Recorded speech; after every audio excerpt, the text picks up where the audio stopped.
Hello students, BCom part one में financial accounting जो कि हमारा मेजर कोर्स है उसके लिए जो कि इम्पॉर्टेंट क्वेश्चंस जो है आज उसके बारे में हम लोग जानने वाले हैं। बैकग्राउंड के थोड़े बहुत नॉइस को आप लोग ध्यान मत दीजिए क्योंकि इधर हमारे घर तरफ कंस्ट्रक्शन का काम चल रहा है, उस वजह से ऐसी आवाज़ें आ रही है।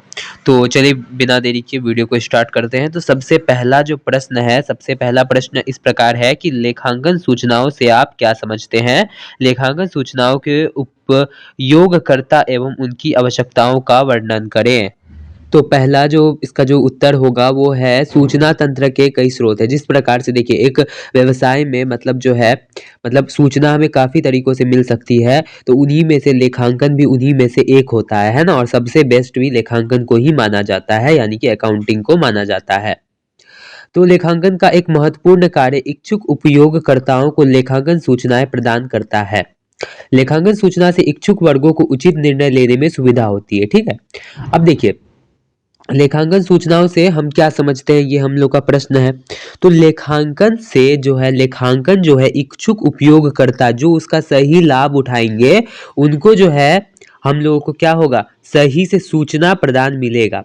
ठीक है, यानी कि अब देखिए हम अपना एक बिजनेस चला रहे हैं, एक एग्जाम्पल के तौर पे समझते हैं कि मेरा एक बिजनेस चल रहा है। ठीक है, तो अब मेरा बिजनेस में क्या मुनाफा हुआ, क्या घाटा हुआ, इस चीज को हम कैसे जानेंगे? तो इस चीज को हम जानेंगे लेखांकन के थ्रू। तो हम इच्छुक है। वहीं आपका एग्जाम्पल ले लेते हैं, जैसे आप है हम है। ठीक है, हम और आप जो है बिजनेस कर रहे हैं। हम इच्छुक है, आप इच्छुक नहीं है, मतलब आपका बिजनेस नहीं है, जाहिर सा बात है। तो मेरा बिजनेस है तो हम इच्छुक हुए।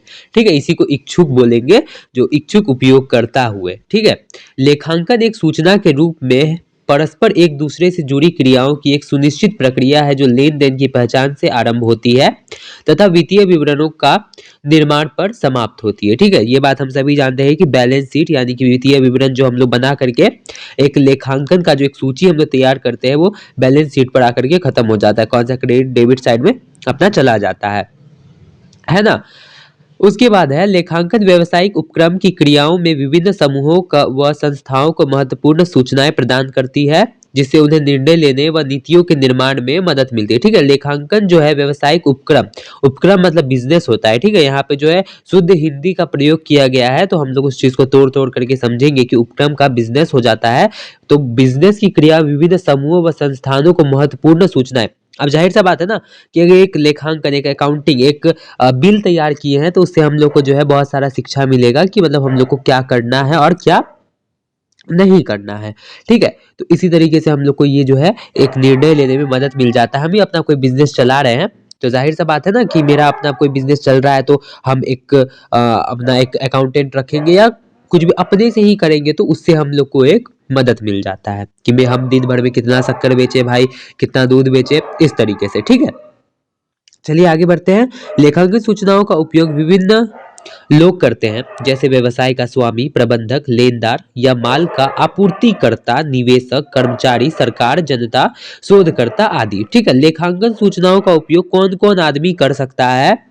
तो व्यवसाय का स्वामी जो व्यवसाय बिजनेस का जो मालिक है वो तो करबे करेगा, है ना।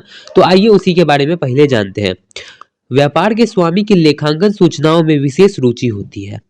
ठीक है, अब जाहिर सा बात है जिसका व्यापार है वही ना ज्यादा रुचि लेगा कि मतलब लेखांकन क्या आया नहीं आया इस वर्ष का। व्यवसाय का मुख्य उद्देश्य लाभ अर्जित करना है, क्योंकि व्यापारी के स्वामी की पूंजी व्यवसाय में लगी होती है। वे व्यवसायिक संस्थान की लाभप्रदता, लाभदायकता तथा वित्तीय सुदृढ़ता पर विशेष ध्यान देते हैं। इसका कारण यह है कि ये दोनों पूंजी की सुरक्षा के प्रतीक है। ठीक है, देखिए व्यापार, कोई भी व्यापार यदि कोई चलाता है, कोई भी व्यापार, तो उसका जाहिर सा मतलब है कि उसका सीधा सीधा साफ मतलब होता है कि अधिक से अधिक हमको लाभ हो जाए। ठीक है, तो देखिए अब पूंजी कौन लगाया है व्यापार में? व्यापार का स्वामी लगाया है। ठीक है, तो अब व्यापार का स्वामी लगाया है तो व्यापार का स्वामी को जो है इस चीज से ज्यादा फर्क पड़ेगा कि लेखांकन का जो उसका वो जो निकला है सूची उसमें उसको ज्यादा लाभ हुआ है कि हानि हुआ है। ठीक है, अब चलिए आगे बढ़ते हैं। इसका कारण यह है कि दोनों पूंजी की सुरक्षा के प्रतीक है। व्यापार के कारक का आकार और व्यवसायिक जटिलताओं में वृद्धि के साथ साथ व्यापार के स्वामी विशेषकर अंशधारियों के लिए लेखांकन की सूचनाओं की आवश्यकता बढ़ती जाती है। ठीक है, तो इसका क्या मतलब हुआ? अब देखिए व्यापार के आकार यानी कि व्यापार कितना बड़ा है इस चीज पर भी लेखांकन का जो हम लोग का जो वो निकलता है, वित्तीय विवरण जो हम लोग का निकलता है, इस बात पर भी ये काफ़ी ज़्यादा निर्भर करता है कि व्यापार का आकार किस प्रकार का है, यानी कि व्यापार ज़्यादा बड़ा है, छोटा है, मीडियम है, मतलब किस तरीके का व्यापार है। इस चीज़ पर भी व्यापार के स्वामी और अंशधारी, जिन्होंने, अंशधारी का क्या अर्थ होता है? अंशधारी का अर्थ होता है जिन्होंने व्यापार में पैसे लगाए हैं। अब जैसे कि मेरा बिजनेस है, ज़्यादा पैसे हमने लगाए हैं, आपने भी पैसे लगा दिए, उन्होंने भी पैसे लगा दिए, तो ये होता है व्यापार के अंशधारी। ठीक है, तो अब आपने मेरे बिजनेस में पैसे लगाए तो क्या ये आपका बिजनेस नहीं हुआ? तो अंशधारियों को भी इससे फर्क पड़ेगा। और एक बात बताना चाहते हैं कि अंशधारी जो है कभी भी अपना जो पैसा है उसका वो निकाल सकता है बिजनेस से। ठीक है, इधर देखिए, संभावित निवेशक कंपनी के भूतकालीन कार्य निष्पादन, व्यवसाय की शोधन क्षमता, आय उपार्जन की संभावनाएं, वित्तीय सुदृढ़ता, विकास संभावनाओं तथा निवेश की जोखिम की सूचनाओं में विशेष रुचि रखते हैं। इसके लिए कंपनी के वित्तीय विवरणों, प्रतिवेदनों तथा अन्य सूचनाओं का विश्लेषण विवेचन करके ही विनियोजन का निर्णय लेते हैं। वर्तमान निवेशक इनका अध्ययन करके यह निर्णय लेते हैं कि विद्यमान कंपनी में विनियोग को जारी रखा जाए या वहां से हटकर किसी अन्य कंपनी में धन लगाया जाए। अभी से लगभग 10 सेकंड पहले हमने आपको बताया है कि अंशधारी जो है कभी भी अपने पैसों को कंपनी से निकाल सकते हैं। तो निवेशक का अर्थ यही होता है। तो देखिए, जो पास्ट है, जैसे कि पास्ट में किसी ने, जैसे कि एग्जाम्पल के तौर पे ऐसे समझते हैं कि मेरे घर के बगल में कोई दुकान है, ठीक है, हम उसपे पैसा लगा दिए थे। ठीक है, मेरे घर के सामने में 2 दुकान है, हम एक दुकान में पैसा लगा करके रखे हुए, तो अभी जो उसके बिजनेस में लॉस हो रहा है, तो लॉस हमको भी होगा। तो हम क्या किए कि हम निवेशक थे, तो हम बोले कि हम जो है अपना पैसा वहां से हटा लेंगे, तो हम वहां से अपना पैसा हटा लिए। तो लेखांकन से हम लोग को ये पता चलता है कि किस बिजनेस में पैसा लगाना है। अब देखिए, मेरा घर का बगल में, हम जैसे बोले 2 दुकान है, तो एक दुकान में जो है हम गए, हम बोले कि अब हमको आपका बिजनेस में जो है निवेश करना है। ठीक है, वो भी मान गया, तो हम ऐसे ही उसका बिजनेस में निवेश कर देंगे? नहीं, हम पहले उसका जो लेखांकन, जो सूचनाएं है, उसकी जो लेखांकन सूचना है उसको देखेंगे, तब हम ये फैसला करेंगे कि हमको उसके बिजनेस में पैसा लगाना है कि नहीं लगाना है। तो यही बात होती है। ठीक है, फिर है लेनदार। ठीक है, लेनदार, इसी प्रकार वर्तमान एवं भावी लेनदार, उधार माल एवं सेवाएं देने वाले बैंकर, विनियोजक एवं बीमा कंपनियों तथा अन्य वित्तीय संस्थान साख या माल उधार देने के पूर्व व्यवसाय की वित्तीय सुदृढ़ता पर विचार करती है। लेनदार यह जानने चाहते हैं कि क्या कंपनी के पास ब्याज तथा ऋण चुकाने के लिए पर्याप्त रोकड़ है या नहीं। इसके लिए कंपनी की तरलता, लाभदायकता तथा रोकड़ प्रवाह की स्थिति का विश्लेषण आवश्यक है। इसके अध्ययन से कंपनी की वित्तीय स्थिति की पूर्ण जानकारी हो जाती है। फिर आते हैं कर्मचारी। अब भाई जो कर्मचारी है उनको भी तो ये जानने का हक है ना कि कंपनी में क्या चल रहा है, क्या नहीं चल रहा है। और ग्राहक को भी ये जानने का अधिकार है कि हम जिस दुकान से सामान लेंगे उस दुकान में हमें सही सामान मिल रहा है कि नहीं। जैसे कि फोन्स के एग्जांपल लेते हैं, अब जैसे कि 2 फोन कंपनी है, जैसे एक हो गया रेडमी, एक हो गया सैमसंग। अब जो जनता है वो भी तो ये जानना चाहेगी ना कि हम लोग जो फोन ले रहे हैं, कौन सा कंपनी ज़्यादा अच्छा है, सैमसंग अच्छा है या फिर रेडमी अच्छा है, कौन सा हम लोग को ज़्यादा फीचर्स प्रोवाइड कर रहा है। तो इस चीज़ से जो है जनता भी ये चीज़ को जानना चाहती है। ठीक है, और जो है श्रम संघ यानी कि ट्रेड यूनियन, श्रम संघ की लेखांकन प्रति वेतनों में विशेष रुचि रहती है, क्योंकि इनके आधार पर ही मजदूरी वृद्धि, बोनस, भत्ते एवं श्रम कल्याण कार्यों की योजनाओं पर प्रभावपूर्ण ढंग से सौदेबाजी कर सकते हैं।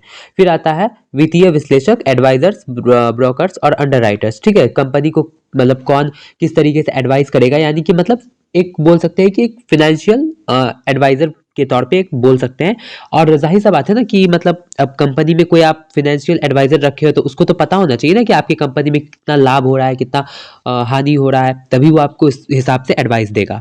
ठीक है, इसके बाद है सरकार। देखिए, सरकार जो है, सरकार यहाँ पे इसलिए लिखा हुआ है क्योंकि सरकार जो है, सरकार को हम लोग को हर एक चीज का जो है वो हम लोग को देना पड़ता है हिसाब, कि मतलब कहाँ पे क्या लगा। तो इस तरीके से इसको बोल सकते हैं जीएसटी। अब जाहिर सा बात है, जो इंसान जीएसटी भरता है तो वो सरकार को अपने सारे जो भी उसके डिटेल्स है बिजनेस के, जितने अभी उसको लाभ हुआ, हानि हुआ, वो सब कुछ जो है वो सरकार के सामने पेश करता है। उसके बाद है प्रबंधक। बिजनेस को जो प्रबंधक है, यानी कि बिजनेस को जो चला रहा है, यानी कि बिजनेस का जो स्वामी है, या फिर बिजनेस के जो स्वामी में जो साझेदारी होती है, उसी में होता है प्रबंधन, है ना, प्रबंधक होता है। ठीक है, अब जैसे कि 5 लोग मिलकर के बिजनेस चला रहे हैं, इनमें से एक प्रबंधक बनेगा। अब पांचों अपनी मर्जी की करेंगे तो नहीं चलेगा ना। अब एक को प्रबंधक बना दिया था, वो निर्णय लेगा और उसके निर्णय पे वो चारों लोग सहमत होंगे, तब जो है तब मतलब इस तरीके से जो है बिजनेस चलाया जाता है, जो साझेदारी का बिजनेस होता है। अकेला बिजनेस है तब तो प्रबंधक की जरूरत ही नहीं है, क्योंकि वो तो व्यवसाय का खुद स्वामी ही होगा। बट प्रबंधक जो होता है, वो जब 2 से अधिक लोग एक पार्टनरशिप फॉर्म बनाते हैं तब होता है। ठीक है, उसके बाद है लेखांकन सूचनाएं प्रबंध को समय पर तथा महत्वपूर्ण सूचनाएं उपलब्ध कराती है, जिससे कंपनी के नियोजन, नियंत्रण, निष्पादन, मूल्यांकन विकल्पों में से किसी एक का चुनाव किया जाता है। तत्पश्चात आते हैं हमारे शोधकर्ता। लेखांकन सूचनाओं का उपयोग शोधकर्ताओं द्वारा भी किया जाता है। लेखांकन विवरणों एवं प्रतिवेदनों का विश्लेषण, विवेचन तथा निर्वचन का शोधकर्ता निष्कर्ष निकालते हैं। तो आज की वीडियो में बस इतना ही, मिलते हैं नेक्स्ट वीडियो में। Thank you so much.